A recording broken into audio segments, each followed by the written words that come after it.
Už se mi o tom zdálo. Tak to musím jít říct kamarádce. Ale první bych se asi měla převlíct.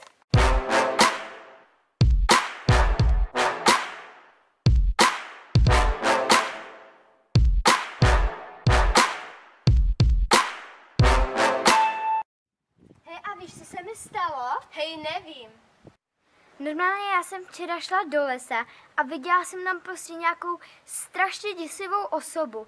Já nevím, jestli se mi to zdálo, ale fakt jsem ji tam viděla.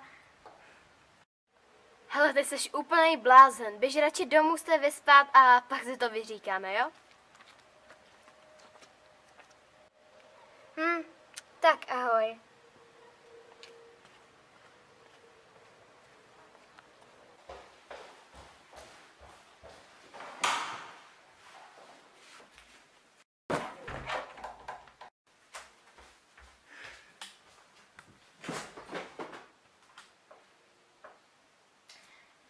Večer se tam ale musím jít zase podívat. Mami? Ano? No, já se jdu někam podívat, jo? Tak já se za chvilku zpátky. Tak ahoj. Ahoj.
Díky, no, tak ještě trošku tam dej.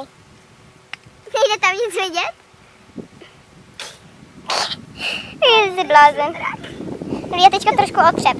Nešali na ten už, otřep to radši. Díky, no problém. Ach jo, hele, už se nám vybíjí.